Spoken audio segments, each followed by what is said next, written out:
We're going to look at SEO in a minute. So let's talk about keywords. Repeat after me. Keywords drive traffic. Keywords drive traffic. Thank you so much for playing along today. All right, so if I'm looking for a dentist, am I going to go to Google and type in dentist? I mean, maybe 5 years ago, 6 years, 10 years ago. But if I type in dentist, what's going to happen to my search? What if I go and I search for community banks? What if I search for banking? Those are all too vague, right? So I want you to think about what the top words are that you think somebody would search for to find your bank. So who can tell me, what would some of the words be that you think would be important that somebody in your area might type in?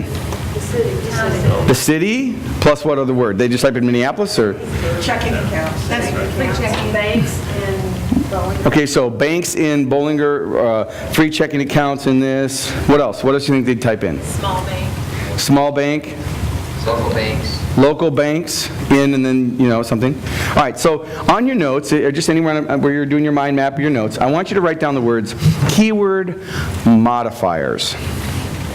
Keyword modifiers. A keyword modifier is a word that goes with a keyword to help the keyword be more specific.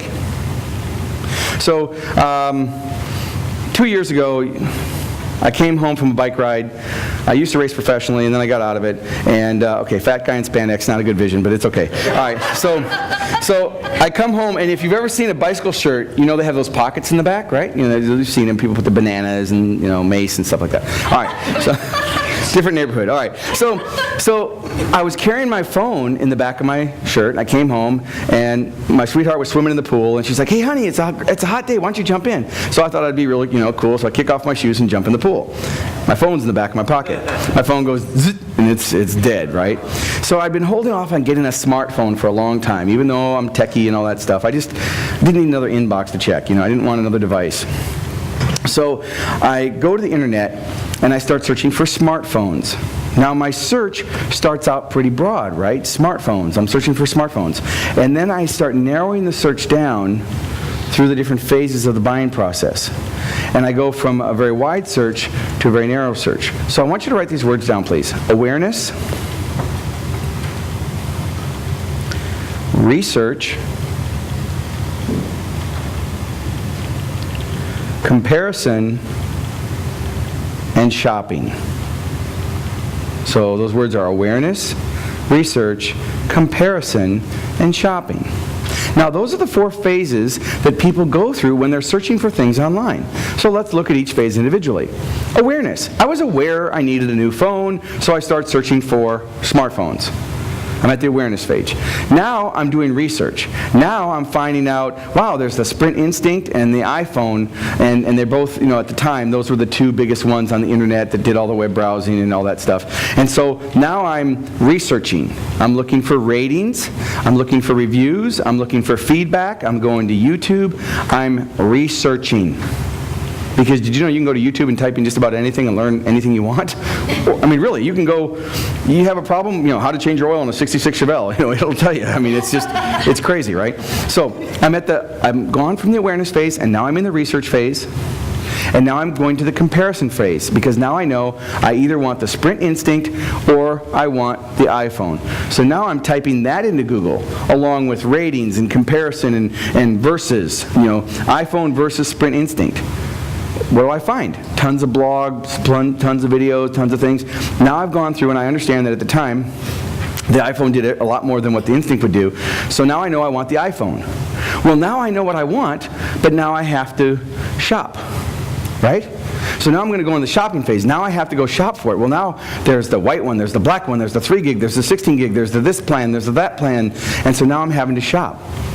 Okay, and then there's actually another phase called purchase, but for this purpose it's not necessary. So when you look at keywords, keywords drive what? Traffic. Who in here does not want more traffic to your website? Is there anybody who doesn't want more traffic? Okay. Does everybody want more traffic? Say yes. Yes. Okay, you want more traffic.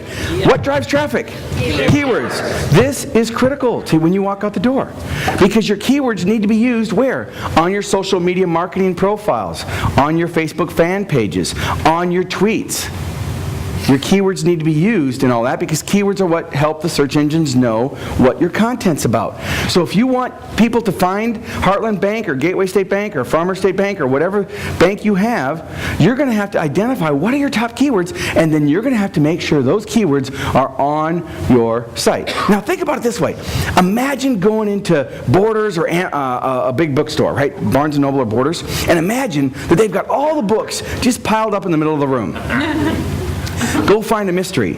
Go find a Western. Go find a fiction book. Go find a cookbook. Could you do it? No, but that's how some of your sites are, and some of you are expecting people to find you in this mound of crap. They can't. The keywords are what help segment the vision out and help the search engines catalog your content. So keywords drive what? Traffic. So since keywords drive traffic, you've got to know what the keywords are. Look at your keywords at the different phases. Maybe someone is not in your area, but they're moving to that area. So they're looking for community banks that they can work in before they even go. So you want to, what keywords would they search for? All right, where do you want to be visible?